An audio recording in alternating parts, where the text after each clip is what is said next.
Well, hello everybody, and welcome back to 6 Feet Under Exhumed, our rewatcher series of the HBO hit TV show 6 Feet Under. I am Kari the Mortician. I'm Faith, that mortuary professor. We have a special guest today, Ben Schmidt. Why don't you introduce yourself? We are so excited that you're here. Yeah.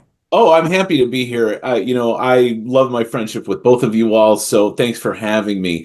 So I am a professor of mortuary science at Northeast Texas Community College. I'm also the host of two podcasts, the Funeral Cast and the Funeral Science Podcast. I'm an author. You can find me on Instagram and a couple of different accounts. I mean, if you look me up online, I'm there. So, and I've been on Gary's show a couple of times. So Yeah. He's So super sciencey where I'm not sciencey. yeah, this is a good group because Carrie's very much family and soft science driven. Ben's hard science driven, and I'm just a jack of all trades, master of none. So we're a good middle. we're a good group here. We are talking about the finale episode for season 1. It's episode 13. The title is Knock Knock. And I forgot that it opened with the Kroner folks. Yep. So we're on the golf course and we are with Matt Gilardi, who is the big bad Kroner guy that was trying to buy the Fisher place at the beginning of the series. He is with who I assume is some kind of upper, level, probably higher than a market director, kind of national corporate person. I don't know her exact role, but they're on the golf course talking about how he needs to get 3 more funeral homes in Los Angeles for the year. And they're just kind of having their banter. She ends up, I don't golf. What's it called? Driving? What is it called when you golf? teeing off. Yes. Teeing off. Thank you. So she tees off and her golf ball goes not where it's supposed to, and then we just see that it hits this elderly woman who's reading in her backyard in the head. She falls over dead, and it ends up being that is the aunt of our favorite pain in the ass, Tracy Montrose Blaire. Crazy Tracy. Well, and when they're standing on the tee box, the Kroner lady, Mrs. Huntley, she like grabs her chest at one point. And so it kind of leads you like, oh, she's going to go down. Like she's going to be our dead person. And who's going to take care of her? But then she like burps and it goes away. And we're like, oh, come on. Couldn't be over that soon, right? It's just the end of season 1. And I thought it was kind of funny too, because she was complaining about that escargot does that to her. And, I'm like, how much did you eat of escargot? Yeah, why are you eating it for lunch? It's so, it's rich. I don't know. I'm not a rich person. Maybe they do, but yeah, it's just they're pretty mellow, so that's why I was kind of wondering. I guess if you had it in garlic butter, that might cause a little bit of acid reflux there, but I think it maybe was just trying to get us to understand how bougie she is and how highfalutin she wants to come across. And she hits Lillian, our sweet old lady Lillian, having her tea, and she's very well-to-do and very well off, but has nobody in the world except for Tracy, her niece. So we kind of go into that, but we hop over to the family where Nate's taking his test again. Like it's test day. And so he's trying to take and pass this test because Dave's been hounding him that, he needs to get licensed. Okay, can we talk about this? You're the only one in this room that took it in person on paper. I'm sorry. Yep. Were you at a table with all these people next to you? Because I was looking at that, and as an educator, I'm like, they're too close. They're taking a test. Why are they sitting too close? We were in like regular desks, I feel like, or a lecture hall where it was the long tables where there's maybe 6 across and then a row down, 6 across. I just remember it being dim, and we took one in the morning, either the arts or the science, because it's broken. The national board exam is 2 tests, and it's the arts and the sciences. And we took one in the morning, you get lunch. Then you took the other one in the afternoon, and you wait, and eventually you get the results. I got a letter in the mail. Did you get your results? Did you get your results at the time you took it, Ben? Because I was probably one of the first years that went electronic, and we still had to wait in the mail we took it at a Pearson Center like they do now, but we had to wait for the letter in the mail. So we took it the day we graduated from Worsham. We took it that morning, went to the graduation, didn't know if we passed, got blank certificates because we didn't even know, all of that. And then still waited 6 weeks before we even got a letter. Yeah, I think that, you know what, I can't remember if I had it right away or not. I don't think so. I think I was with you like that. I remember the requirement was we had to at least take it before we could graduate. Yep. Right? And then yeah, I guess we must have had I just assumed that I passed it, so I can't remember it. Oh, you know what happened? I'm going to tell you, this is just a little thing because you'll be interested, and maybe our listeners will be too. But the year that I took it in Illinois, they scored it wrong. And so people got letters then like a month or two after their original letter that said we scored it off by so many points. So you either got more or less. So some people that particular year passed it and then ended up they didn't pass it. And some of us got lower scores that ended up actually getting higher scores because they scored it on like a 1 to 100. You actually got a numerical score then. I would be curious. I would be curious. Oh, it was so much drama. Yeah. And then do it. Kari, let me ask you this question. When you were sitting to take your paper test, did they clear you of your pagers first? Because that was also something that we had no pagers. I mean, we had cell phones. I couldn't use mine very much because it was very expensive to use. It wasn't after 9 p.m. No, I mean, I didn't carry it with me everywhere. It was like when I was driving back and forth from school to Michigan, I would have it in the car, and I never used it. And it was one of those, like when you had to text, it was 3 pushes, 3 pushes, 9. pushes, 3 pushes, because there's letters on numbers, guys. And so you have to push like 444, 3, 222 to get your specific letter you wanted. And of course that text was like 70 cents. Exactly. Right? So, it was stupid expensive. So yeah, we had nothing. And gosh, I'm trying to think. I mean, like I remember where we were. I had no idea where we were. I couldn't tell you where we were taking it. I remember what it looked like and stuff, but it wasn't at the school at all. It was some other location. It was an educational place. I had no idea. So he's taking the funeral director's test because remember, he's in California. He didn't have to go to school. So I don't know if that's real in California. I know you just have to have it is. credit. Yeah, you have to have a bachelor's degree. Do you have to take a test still? Yes, that's it. What is it? Just the law test? It's whatever the California funeral director's test is. Yeah, so as long as you have a bachelor's degree in anything, you are allowed to sit for the funeral director's test. I think it's just like 60 college credits. I don't think it's even a bachelor's degree, is it?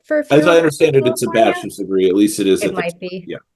Do they have to take do they take a national board? Then they don't. It's just their. What about to be an embalmer, maybe? That's when you go to mortuary school, is when you do it. You go to mortuary school and you get your associate's degree. And then in California, you also have to do a 2-year apprenticeship, which seems longer, but you can do it before, during, or after school too. So a lot of people kind of already have some experience in there when they come. So yeah, that's accurate. What you got to take. That's how you get your funeral director's license in California. So we dive into Tracy kind of shows up. It's not like she comes in and she sits for a normal arrangement. Like she's got stuff already in the works when she blows in and basically starts telling them what's going to happen and this is happening. And you know what? Good for her. But also that can be the funeral director's nightmare when they come in telling you what's going to happen and when, because a lot of times, right, the logistics that people think happen in their head isn't what really happens. Right. You don't have the facility isn't available. You don't have staff available. You don't have vehicles available. You can't do it within that time frame because you can't get the casket. You can't get whatever. And she keeps changing the casket. And then the one casket comes and she thinks it's got a defect. And so she demands that it goes back. And Nate's the one who finally does stand up to her, which I love. Someone finally did because Dave wasn't going to do it at all. Rodrigo tried. He tried. He did too. God bless. Yeah. But I think, don't you think that might be, have you seen that with families that it's kind of like a stress response almost, that it gives them, I feel like this could go good or bad, because I do think when I would be arranging, before a family would come in, I would give them things to do. You can start writing an obituary, you can start, something, because people want to do something. Yeah. But also I think it's a stress response that at least for her, it's like a control thing maybe, where they they try to do too much and control too much, because you can't control that somebody died. But if you can control this and this and this, maybe you feel better. So I don't know if you've experienced that, as funeral directors too. Yeah, for sure.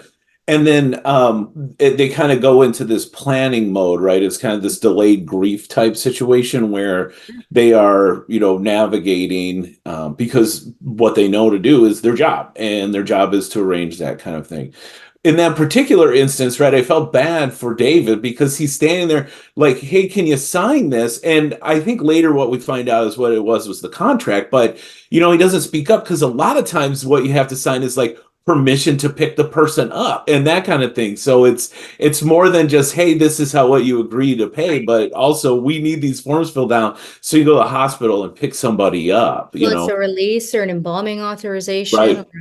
or sign that you've proofread the death certificate. I mean, a lot of those signatures aren't just arbitrary, they're important. Necessary. And it kind of leads you to wonder, at least in that point in the episode, does she really have this money?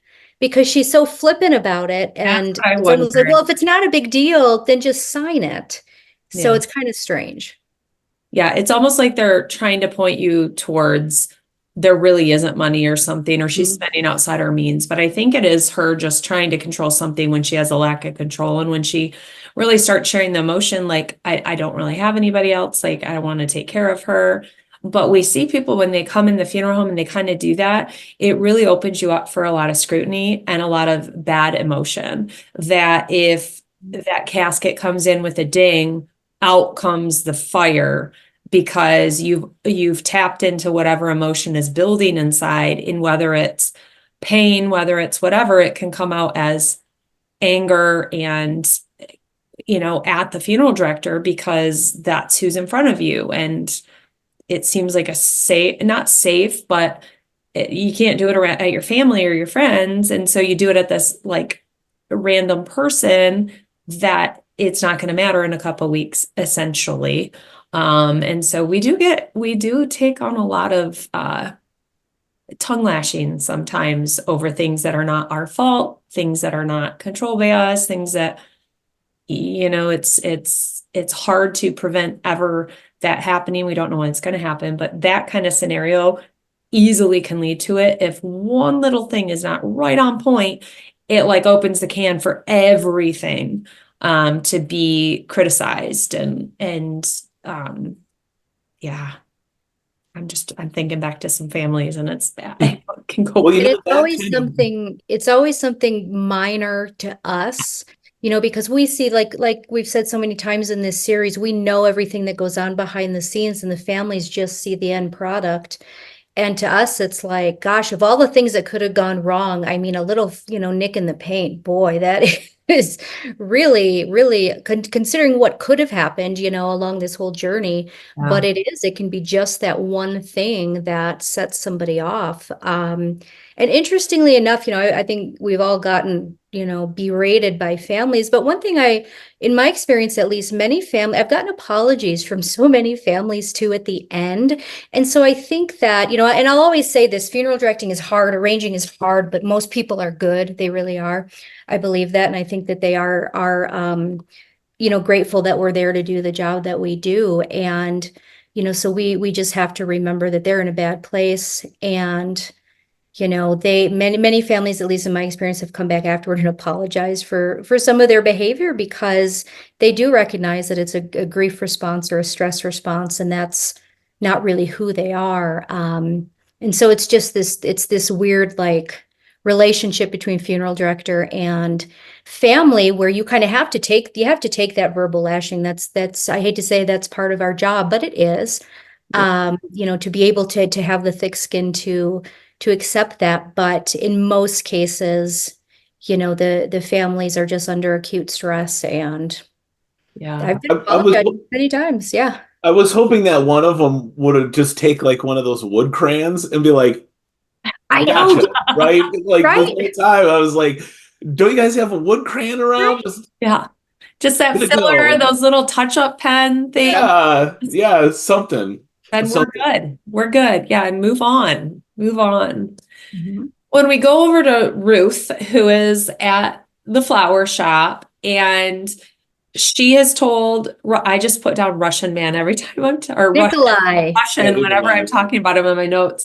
They're kind of in a fight because she says she's unavailable because she's going out with Hiram again on a date. And Nikolai gets pissed and fires her. And so she kind of leaves and is like, I don't even know what's going on.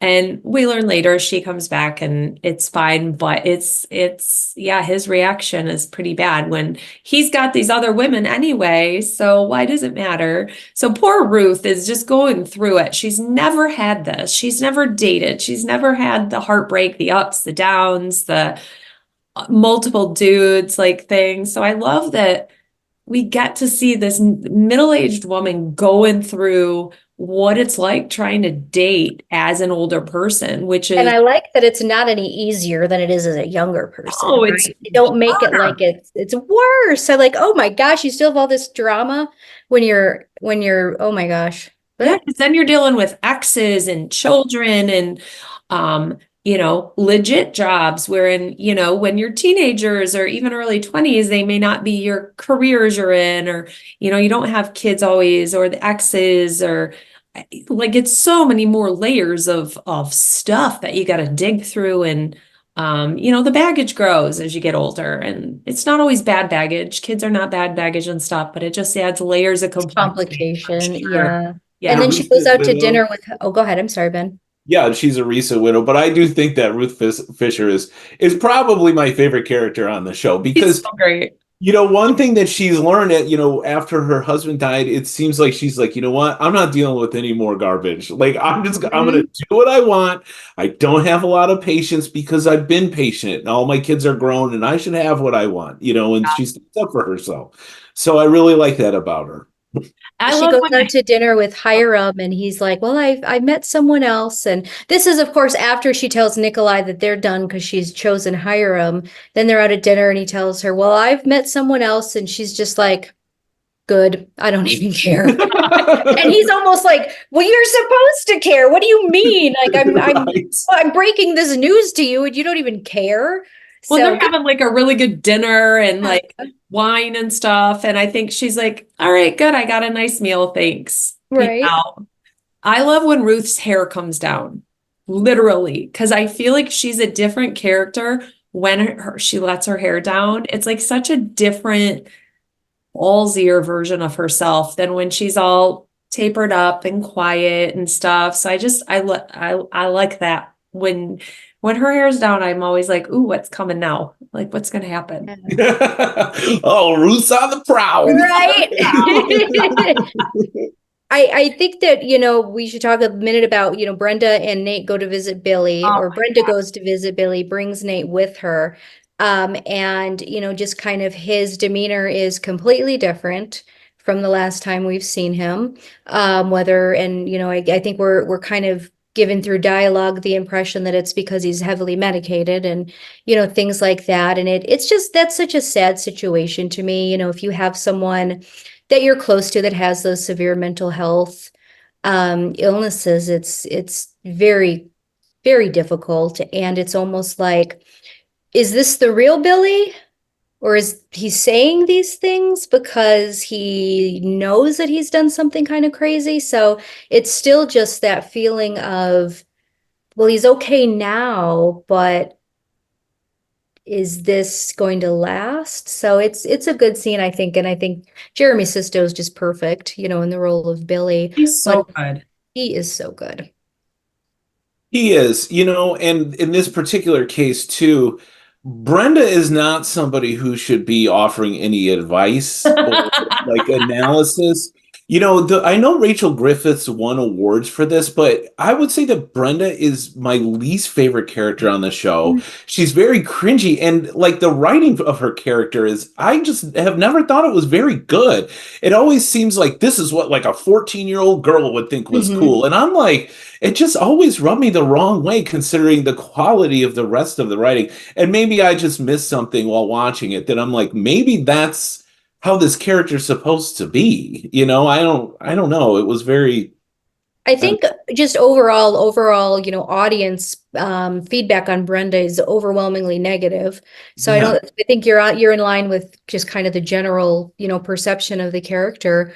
I think that she is probably, and remember this show's 25 years old, and this is just my opinion, but I feel like she's probably one of the most complicated female characters that has been, on a TV show at that time, at least, because a lot of times before that, remember the females were, they were just the women the guys were dating, or they were the moms, or they were this and that. And so she's kind of one of the first, at least that I remember, fully developed characters, as a woman, and it's not all pretty and nice. And I don't much care for the character myself, but I think it's well written in the sense that they chose to write her poorly, if that makes sense. Yeah, that's what I always wondered about it. Yeah. Was it like on purpose? And then like part of the charm of Rachel Griffiths acting was that she was able to like portray this, because what it reminds me of is like that scene in The Breakfast Club. You ladies ever seen that, where they're all like stoned in the library and they're all acting kind of goofy, and it seems a little forced. So it seems like that's what the writing for this character was, Yeah.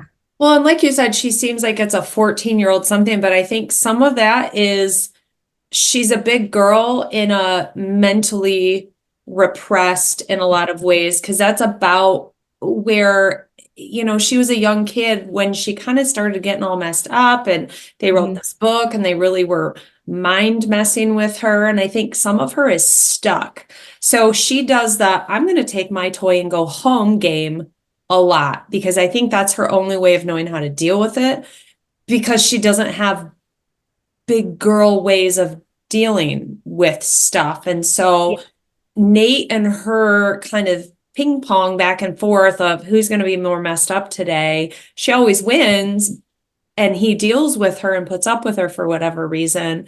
But I think she is like a little kid in a lot of ways. I think you nail that by saying, in her controlling things. And like later, it wasn't this where they're talking at some point where they haven't had sex in forever, and she's like, it's fine. It's fine. Well, when they're in the car on the way back, even she's like asking him basically if he wants to get married. And then he says, we've known each other 6 months. So we do have an idea of how much time has passed now, which I thought it was longer than that. So she says, oh, we've been together a year. And he's like, no, we've been get together 6 months. And she's asking if he wants to get married. And then he says, well, we've only been together 6 months. That's all he says. And she goes right to, well, that's the longest relationship you've ever had. That's messed up. And so she just kind of flips the script so abruptly on first, she's having a conversation about them getting married. And now all of a sudden, he's the asshole who can't do any of these things simply because he corrected her on how long they've been together. So she's a difficult person to be in a relationship with.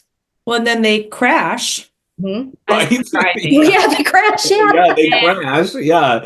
Destroy. So they end up both going to the hospital, and she has a major concussion, and he gets his head hit too. So they do some imaging, and the doctor's like, hey, we're seeing something. And he's like, well, what's wrong with Brenda? He's like, no, these are yours. Yeah. We need to do some more, tests, and we need to find out more, but there's something going on. And so Nate's kind of freaking out and not really knowing where he's at with any of this at the moment. And so that's kind of where this big storyline starts to open, and we don't know what's going to happen. I mean, if you've seen it, you know what happens with the whole storyline, but yeah, it's like, oh my gosh, I didn't realize it started in season. Started that early. And then there was the scene of him running into the water. And if you've seen the series all the way through, we'll see that callback. And I love it. I love musical theater, which has nothing to do with this conversation. I just like to throw that in there anytime I can. But it's like a reprise, right? They have this scene and of him going into the ocean, and then, if this is your first time watching, you'll see when we get to the end of the series that there's a callback to it, a reprise of that scene that I didn't even remember. But I think we end up in the prep room next. So what did you think of this prep room scene, Ben?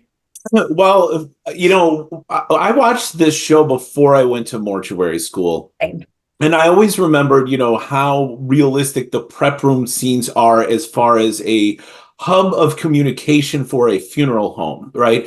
And then rewatching it, I was like, boy, this is exactly the way it is. You have a little conversation about the person that you're about to embalm. You have a little conversation about like what's going on with their funeral and some strategizing for it. And then also in this particular episode, and then the season 2 episode, Rico really does reflect some of the clinical attitudes that embalmers get towards their cases, right? When they kind of, start to step back, or, he gets a little judgmental. But then the other thing is that this fax comes in, right? And I always joke that when I was working at the funeral home, that was just like a TV show where you would be talking about the family, the phone would be ring, and then it would be them, right? So it's like, this is not a TV device to move the plot forward.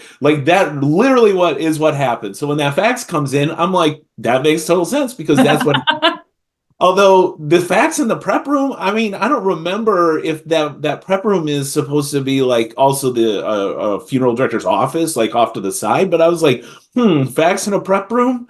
I don't know. I did not expect to see happen, right? Because yeah. I mean, we have phones in there because it looks like there's a desk in that one back. Right. There's like an alcove. I'm wondering if, like, we have to fax still over releases for the medical examiner's office. Yeah. So maybe that's where Dad did all of that style work rather than having to run back upstairs, because it's in the basement. So it's definitely different levels. So it would be easier. So I could see that they would have an office, but not like. There's a computer down there too, I thought at one point. From the prep table. I mean, maybe a little more distance, or a door or a wall, or just a little nook over there. Yeah. I was trying to think about, technology in the early 2000s and late 1990s and stuff. And I guess you probably were communicating things like death certificates and, that kind of stuff, waiting for permissions to come through and all that other stuff. So I suppose it makes sense that there's a fax machine in the prep room. I just thought it was funny that, here you go. This is our main fax line, and it comes right to our prep rom. So, and it's funny because that's how Tracy's communicating her changes. So instead of email, which we would use, or text or something now, she's or a phone call. Like, she has a fax at her house that she's faxing a bit. Like, I didn't have a fax. Did we have a fax at our? No, I don't think we had a fax at our house. Like, it's just weird, but I guess. My dad worked from home, and he had a fax. We had a fax machine in our house. So I guess if you were somebody who, had a workstation at home back then, a fax wouldn't have been that unusual. And of course, at the funeral, you would for sure have a fax machine. Mm-hmm. So they're talking about, so they're getting Lillian ready, and they talk about getting her ready and stuff. Is that where they talked about? Yeah, they're talking about like her injuries to her face, and like the fact that she has like thick hair, and kind of what they're going to do about that. She was hit you probably didn't notice we were a funeral director. She was hit on the viewing side, so I don't think we ever see it. They never show it to us, but with the golf ball. So, I mean, she has a black eye and probably a goose egg, and, right there. So they kind of talk about how they're going to treat that.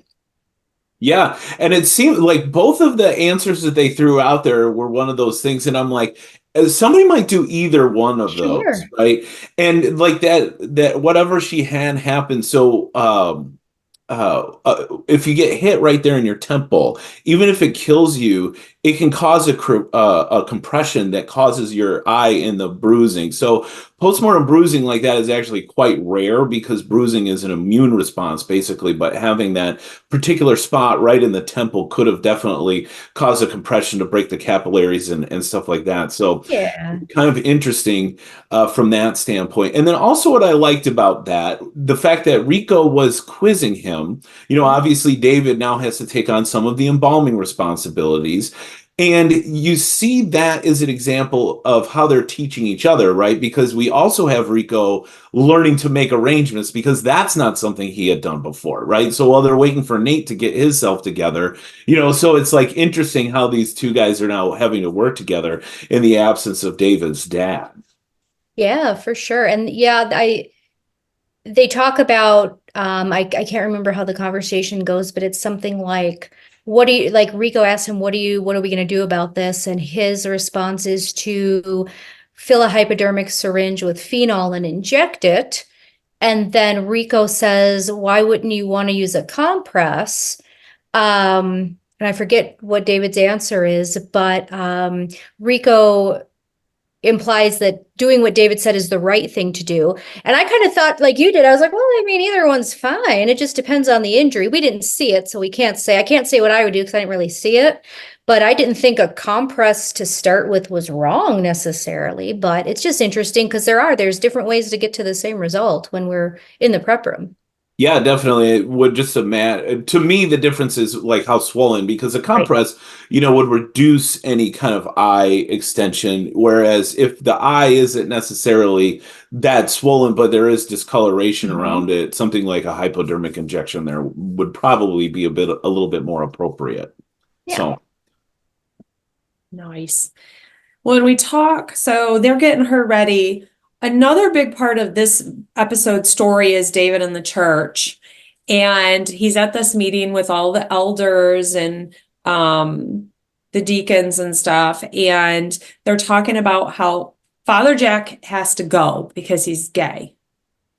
And they're like, yep, someone outed him. Because did a fax come through on that? Fax came through that said Father Jack is gay. Real big, but they were mad because he had officiated a lesbian wedding. So that's why the church was mad. I missed that part. I missed his high school girlfriend. Yeah. He says later was I watching this episode? I feel like stuff I didn't make notes on. It was just like one line of dialogue. I mean, they didn't. Gosh. Well, so they're freaking out, and Dave thinks that Father Jack is gay. So, they're like, well, you can overcome being gay. Like you can just overcome it. And that's what these people need to do, and blah, blah, blah. And Dave's like, what? And he's seeing Marcus again, who is the gay gentleman who was killed in the last episode. That was the center of the episode. And he's been kind of following him through because David's dealing with some demons, I think, of himself, that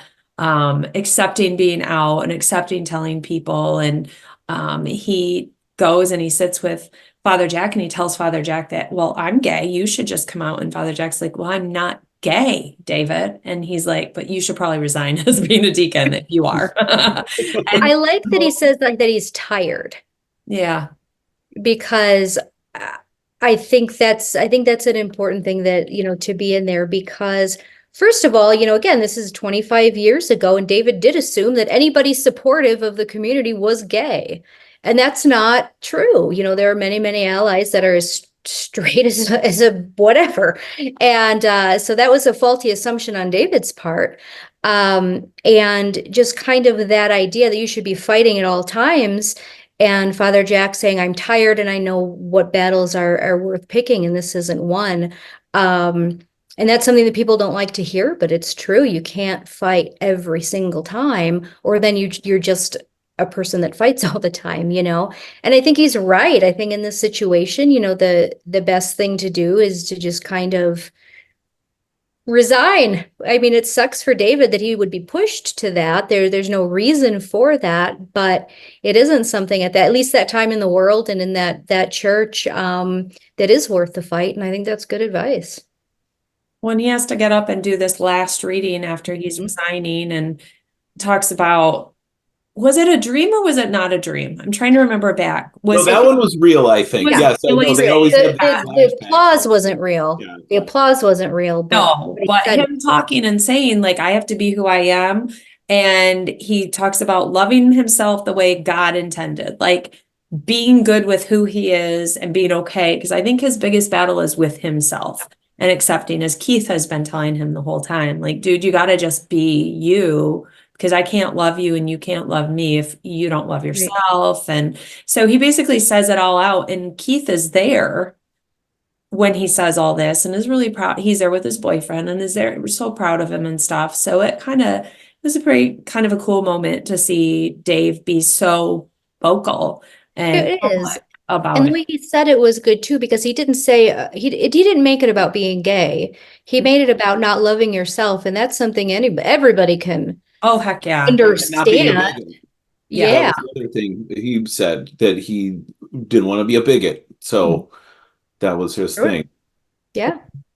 When Claire's storyline, we'll cover that quick because it's a big moment, but it's a short part. She ends up going to her friend from school that she met on the adventure hike thing, 3-day adventure, and she's having a party. So Gabe and her go over, and Gabe's kind of on the wire at this point. He's losing it. And he ends up, drinking with some of the guys and leaves. And she's like, where the heck did he go? And they go rob a convenience store. He like pulls out a gun and they're like, what is going on? And he robs and takes beer and stuff, and they show it back. And I kept going, where are the police? Like, it's obviously on camera. Like, why has he not been caught yet? Like, this seems like it should be pretty simple. And nope, he goes on free for a couple episodes. And it's like, what the heck is going on? But that's kind of their whole storyline, is she's in love with this guy that is just not good at all. I disagree with that, Kari. I think he really is. Yeah. I think he, I'm not advocating for robbing a liquor store. But what I am saying is, I think, you got to remember, he's recently been through a really big loss of his younger brother that he was not at fault for, but blamed for, because he was supposed to be watching him. And his mother is clearly, not okay. And I think that he is just kind of looking for any kind of distraction. But I think in his interactions with Claire, you can tell that he really does care for her. And he really is a good guy. He's a good guy that's young, that has had a tragedy happen to him, and he's making bad decisions. And so I don't know. It's a sad story for me, because you see, and that's what I love about this show so much, is nothing's just one-sided. You can really see why he might be doing these things, and the consequences are still going to be there. If you rob a liquor store and get caught, you're going to go to jail probably, right? Doesn't matter all the reasons that you did it. But as an audience, you can you can't hate him too much, because what he's been through and why he's maybe acting out in these ways. And it's just very sad to me, but I don't think he's a bad guy.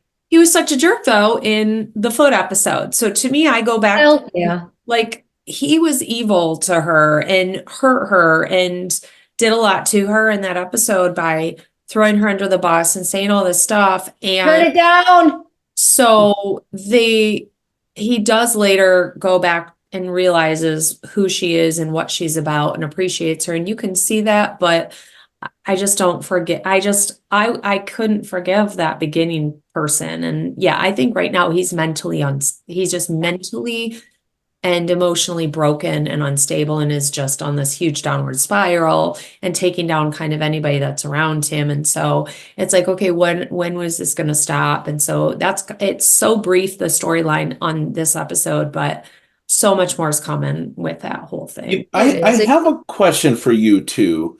As I was analyzing the people who are the funeral home people, right? And then the people that are their significant others and their behavior around them. Do you think that the narrative here, it was for dramatic effect, just to get, here's all these, or that the idea that, being involved in a funeral home potentially leads you to want to align yourself with self-destructive people, right? Because we have Nate and Brenda, we have, Claire, who seems to be like a good girl despite the fact that she likes to hang out, but she's like, seeing Gabriel. David's got some examples of his kind of self-destructive behavior, even though he's uptight.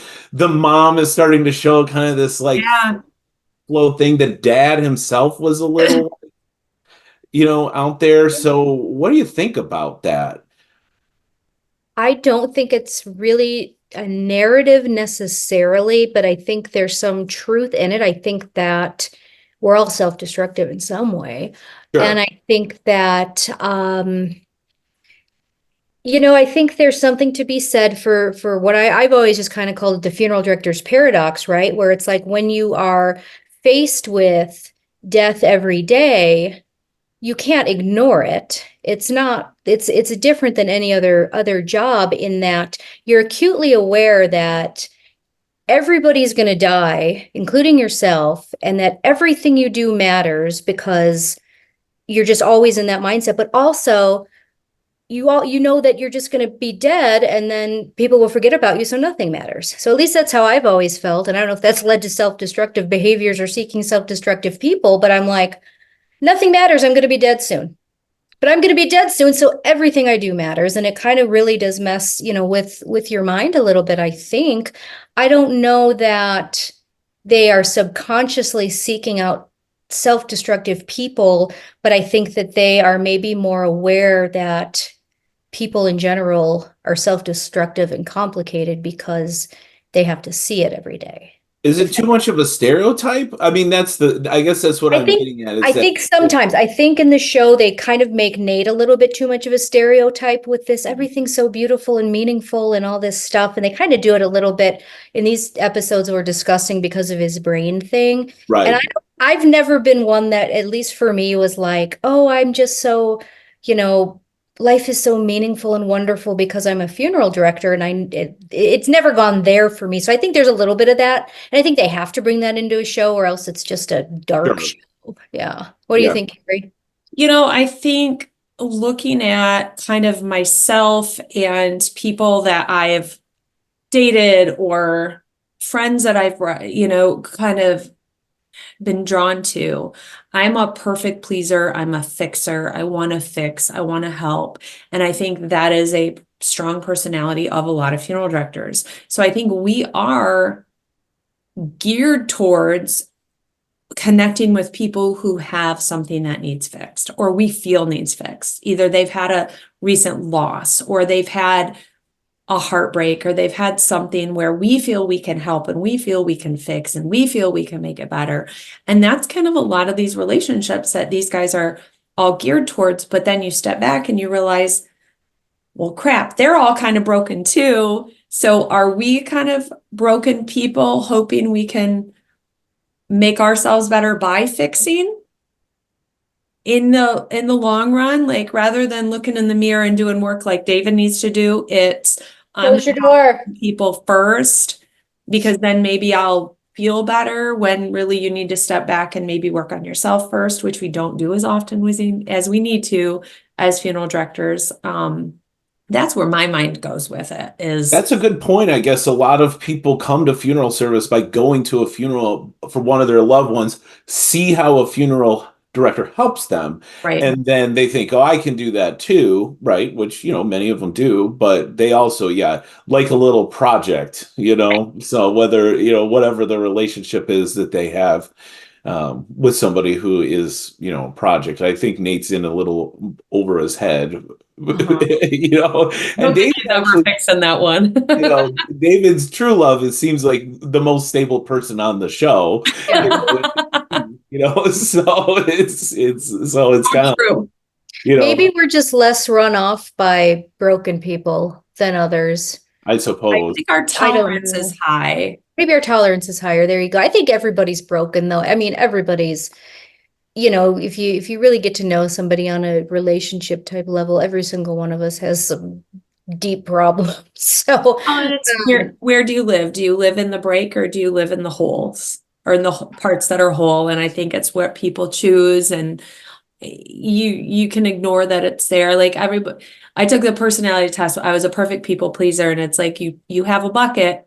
there's a big old hole in the bottom, you ignore it and you keep throwing water in it and all these people that are in your life because you think you're going to fill their buckets, but you don't see the big old hole. And sometimes that hole is you.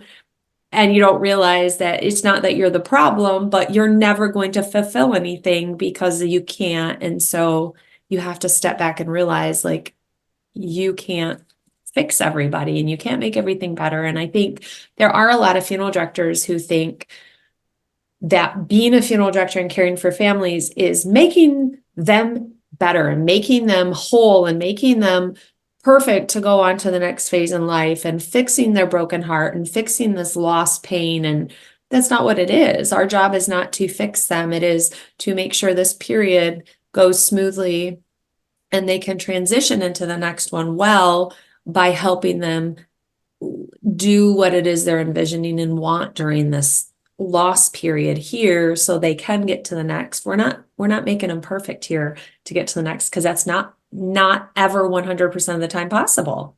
I appreciate that you go ahead. Sorry, Ben. No, that's it. Just one step in the phase. That's what we're also not qualified to fix people. No, we're not. And I appreciate so that's I appreciate you saying that because that's something that I talk about a lot in my classes is because I do think that some people that aren't in the business or that are just getting into it do romanticize a little bit our role and our importance, I guess, in that psychological, grief process for the family. And in fact, I had a graduate come to me over the summer and say, because they had graduated the program and now they're meeting families, every day. And they're like, what do I do when these people, like this one family, they had lost their child to suicide. And he's like, they're just so sad and nothing I do. And I'm like, your job isn't to make it better. That's not it. And they're not expecting you to do that. They're not expecting you to have this miraculous thing to say or thing to do.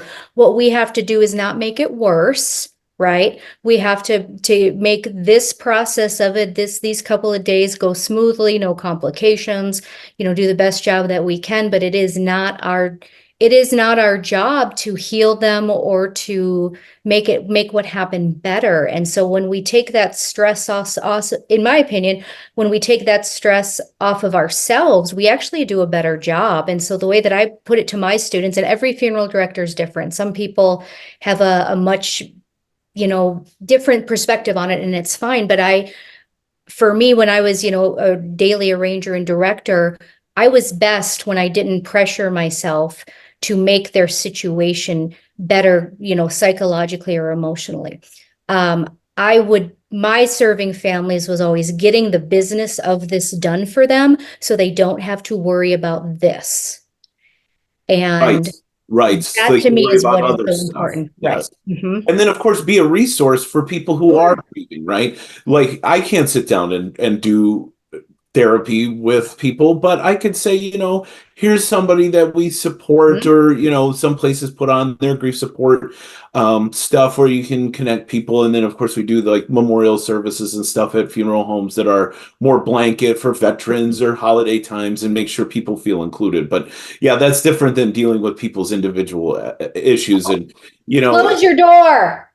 We're really not qualified to do that. I mean, as a blanket statement, of course, there are people who are grief experts and have a background in that kind of stuff that are in our field. But, just your regular funeral directors isn't there to provide you therapy, just like we're also not there to be like, oh yeah, you got any Social Security problems here? We'll fix them all. It's the same thing, right? You should talk to the Social Security office, here's their number, right? That, that's kind of the same. I like your lane. Hate that phrase because lanes bleed over sometimes, but we're experts and trained in different areas, and we should be in the lanes that we're most expert in, or not even expert, what we're trained in. And that's what our careers are and stuff. And leave the other to somebody who knows better answers or, Yeah. I mean, our job is to guide people to the right sources, right? And to the right people for that individual thing. So if it's veterans, we have those resources and there's these organizations and these numbers, but we can't ourselves counsel somebody on what their that benefits are or should be. We can give them a little bit of education and point them in the proper direction. And that's really everything we do. We're kind of a master of resources, right? And guiding people to the proper one for what it is they need in their situation. I apologize. We have a snow day here today, and I have an 8-year-old home who cannot stop screaming. So sorry if I look like I'm yelling, because I am. It's real life here. Yeah. Well, I think one of the best scenes out of this episode, Nate gets Tracy to sign this contract, and she talks about how, she's always kind of been obsessed with this whole death care world and death. She saw Harold and Maude, and it profoundly impacted her life when she was young. And she says, why do we have to die? And the answer is to make life important. Like, what if we didn't die ever, then would we see importance in the time that we are living, I guess. And so it really makes you kind of, oh, that's pretty profound kind of thought to think over. So I love when they have those little snippet moments where it's like, oh, okay, that's pretty good. That's pretty profound and makes you think, and isn't just entertainment. It's really good context, I think, about thinking of death and life and why we're here and all of it. So It's interesting that Nate is always the one that has those real connections with people, even though David's been doing it for presumably his whole life, and Nate is new to the industry. So that's just always an interesting thing in this show, how the two brothers have such different strengths, but they're both needed. They need somebody who's detail oriented and efficient and, can do the things David can do. But Nate is really the one that usually has more of a personal connection with people, which is important too. But I don't know that he's maybe the most organized or able to make a decision or able to, as David is. So they've all got their individual strengths, which I think is really representative of funeral directors and funeral homes. There's one scene in this show, I don't remember what episode it is, but it comes from Nate, and it's just like you're talking about, where they were sitting down with a family and they say, we're here to help. And then Nate says, I know that sounds stupid, but we really are here to help you, right? Like,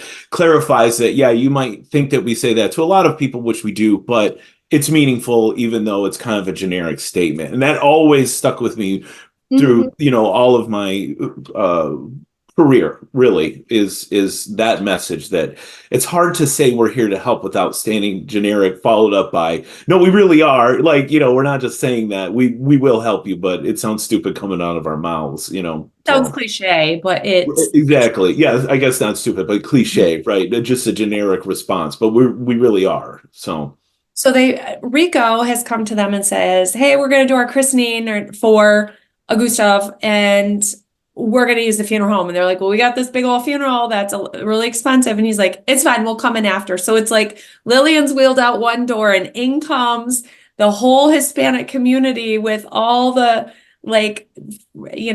frivolity. Is that the word? Frivolity? Oh, whatever. The party. The food and the party and to celebrate this baby. And so I love that there's these moments where they have these happy events, and they've done, I feel like we had one other where they're doing things at the funeral home that are not just funerals. And it kind of, I love those scenes just because it shows that there's more to everything than just this death moment, and everything in the family can rejoice in a place that does hold a lot of sadness. And this scene kind of goes, and Dad is there, and Nate is looking and reflecting on this event, that he can kind of see this funeral home with new eyes, and that there can be joy there.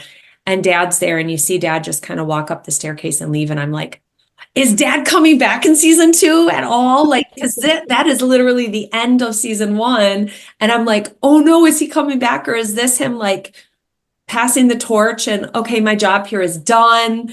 And I'm like, and then it ends. And then there we are. Well, like, that scene starts with the lady is still in the chapel. Remember, his wife comes in, is like, does that lady need to be here? Yeah. And he's like, oh, dang it, let me get. And I'm like, this is so funeral home. It really is just so funeral home for this to happen. And what I hope that the public takes away from this particular episode is that the funeral home is a great hub of activity. The fact that Rico could even assume that he'd be able to have the party there, and then, oh, you can work around it. And one of the things that I miss about working at the funeral home is all the characters that would come through, right? They would just stop and they would talk to us, they would talk to the owners, and not just vendors, but just people in the neighborhood would just stop by because they knew we were around most of the time. So, you just sit and talk to the people and stuff. So, to the public who watch this, like, know that the funeral home is not just a place that you have to go to when someone dies. It's perfectly fine to go to the funeral home and especially if you know the people there, and be friendly, because we appreciate that kind of company a lot of times. Well, and we're not sitting there being somber, like, right, waiting for the phone call. Like, we're drinking coffee and we're laughing and we're talking about our families and we're talking about news and we're catching up over everything. Yeah, we're doing work and yeah, we're, taking care of deceased, but we have slow weeks too. And there's weeks where we don't have anybody that we're caring for. And so we're passing time and we're, doing random stuff. So it's stop in and visit when there is no death in your family, and feel the funeral home in a different way. That's what people are like, how do you go there to work every day? And I'm like, have you ever gone in a funeral home when you don't have a loss? And they're like, yeah. No. And I'm like, well, that's why. I'm working in a building. I'm not walking in a place that's holding my deceased family member at the time. I'm walking in a building that I work in, and I'm not carrying a loss. I'm not carrying heaviness. It's a totally different feeling if you go in when you're not going in just because someone has died. And I'm like, do it. Just walk in, go do it. And then you'll understand that there is a different vibe to it at that time. I think people would be very surprised. I've said before on the show, when I first started dating my wife and she would come into the funeral home, we lived in different states, and she would come on a Friday and come right to the funeral home when she got into town, and I'd be there for another hour or whatever. And it just shocked her how lively it was and how much fun we had and how ridiculous everybody was. And she was like, if you didn't know this was a funeral home, you wouldn't know what kind of business it is. It's just people just being regular people. And it was like, yeah, I mean, we're in no disrespect in any way, but yeah, we're setting up that chapel and we're talking about Survivor or Love is Blind or whatever, we saw on TV, or this restaurant we went to last night that was good or bad. And I don't know, I would like to think that, if our deceased actually are hanging around like they are in this show, that they appreciate that. And they don't want people that necessarily caring for them that are these like robotic, sad characters, because that's not what it is at all. The people that were familiar with our funeral home rhythm that didn't work at the funeral home, they always showed up about 12:30 or 1 o'clock. Why? Because we all ate lunch together. Every time they would always keep, sandwich stuff in the refrigerator. We ate in the public spaces, so they would come by. And I guess it kind of stemmed from so the place I worked was owned by two brothers, and their dad used to do the same thing, but it was at their house, which was nearby. And they would always sit down and watch, I think it was As the World Turns, right? So he would go home, they would eat lunch, everybody who worked there would go on over there. They would sit and watch the soap opera. In fact, like, the kids' names were after, characters from the show. Like, it was kind of a big deal. So the people who had been around the funeral home for a long time, just as friends of the owners and kind of grew up with them, knew coming around 1 o'clock, we're all sitting around, because we're all back from the cemetery. We're not quite ready to set up for the afternoon visitation yet. And we're recapping our day and talking about what else is going on in the funeral home, Yeah. So We used to watch the Olympics. Somebody would always, you'd have a family at 9 o'clock, but someone maybe didn't till 11, and they'd have the Olympics on, and then they'd tell you what happened and who won at the Olympics while you were meeting the family whenever the summer or the winter Olympics were on. It's absolutely, it's just a normal place, It is. It's just a normal place. It really is. Well, share with us if you guys have ever gone to a funeral home without having a loss. Was it different for you? Were you surprised by stuff that the funeral home people were doing? And how did you feel at the end of season 1? Like, what sparked your emotions? What are you hoping to see in season 2? And catch us next week for Season 2, episode 1. Ben is joining us again. Look down in the description of the video. We'll have links for all of Ben's social media and stuff, so you can go follow him over there and check out his podcasts. Thanks for joining us, Ben, and we will see you guys next week. Of course.